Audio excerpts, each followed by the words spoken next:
તો હેલો ગુજરાતી મિત્રો, તો આજે અમે જોવા ગયા હતા વોર 2 મૂવી જોવા થિયેટરમાં. તો કેવો અમારો અનુભવ છે હું તમને આજના વિડીયોમાં જણાવીશ.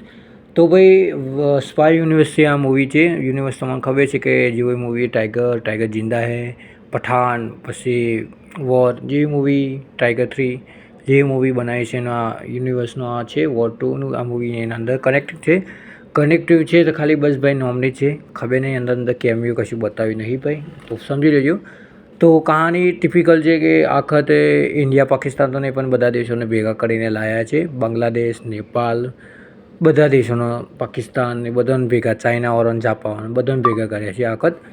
તો મૂવી સ્ટોરી લાઇનમાં જ એ જ બતાવે છે કે પહેલાં તો લર કરું ભાઈ, ખબર નહીં ભાઈ આ મૂવીના અંદર લર એટલું કરું ને, ઇમોશન તો એના અંદર હદ નહીં ભાઈ, એટલું લર કરું. અને જેટલી વખત ભેગા થાય એટલી વખત લરું, પા ભેગા તો પા લરું, પા ભેગા થાય તો અંતે પા ભેગા થઈને આખી કલીને મારી નાખી, એટલે કલીના ગ્રુપમાં મારી નાખ્યો. તો કલી તો જીવ જ છે.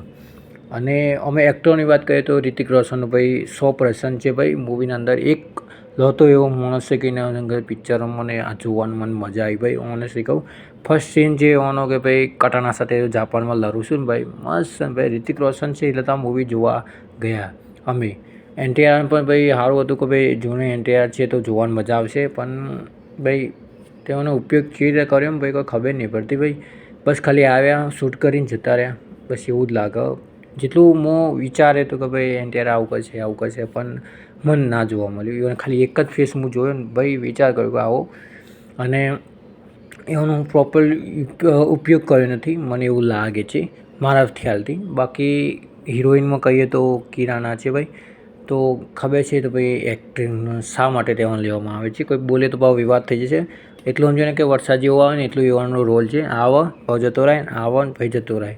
અને બાકી જેના માટે તેને લીધી હતી એના માટે તમે જોઈ શકો છો ભાઈ. મમ્મી પપ્પા અંગાત ના જતા જોવા. બાકી આગળ વાત કરીએ ને તો કે અનિલ કપૂર ભાઈ આ યુનિવર્સમાં નવા આવ્યા છે. જેઓને એક એવાના હતા જે મેન હેડ, એવાને એક રિતિક રોશને મારી નાખ્યો હતો અને આ નવે અનિલ કપૂર હેડ બન્યા છે આ યુનિવર્સના. તો હવે જોઈએ કે ત્યાં લીડ કરે છે. બાકી ભાઈ સ્ટોરી સમજે, એક્શન ભરપૂર છે, વીએફએક્સમાં તેઓને સારું કામ કર્યું છે. સારું એટલે આમ જોઈએ ટ્રેન ઉપર દોરાયા, પછી વિમાન ઉપર લડ્યા, ચોય બાકી નહીં મૂક્યું. ટ્રેન પછી ઉપર કયો, વિમાન કયો, પછી નીચે જમીન કયો, વરસાદમાં લડી, આ તલાવમાં લડી નાખ્યા, તલાવમાં બહાર ઉલરીને પણ લડી નાખ્યા. એક્શન સમજાવવા જેવું છે, પણ સ્ટોરી લાઇન થોડું એમ મૂકવા જઈએ, થોડું ધ્યાન આપ્યું હોય ને તો ભાઈ આ મૂવી સારી બની વખત. અને મેન કે તમારા પણ આવડું યુનિવર્સ છે તો એક આધાનું કેમિયો કરી નાખ્યું તો તમારું શું જતું હતું. સલમાન શાહરુખ ખાનને કેમિયો કરી નાખ્યો, અને કોઈ તો દીપિકા, કોઈ તો કટરીના લાવી દીધી હોય, કોઈ તો જીમના વિશે કોઈ બોલી નાખ્યા, તો થોડું હાવ લાગત ભાઈ અમને. સમજે ને, પઠાણમાં શાહરુખ ખાનના લીધે બધું ચાલી ગયું ભાઈ. હું તમને ઓનેસ્ટલી કહું કે તેઓનો કેટલા વર્ષ પછી પિક્ચર, એટલે એનું આટલું પિક્ચર ચાલ્યું.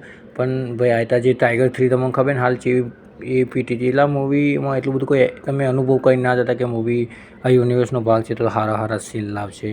બાકી સ્ટોરી લાઇન તો બધું સમજ્યા બરાબર છે, અને કહાનીમાં થોડું જોર આવે તો સારું. અને લાસ્ટમાં તમે આલ્ફા મૂવી વિશે પણ બતાવો.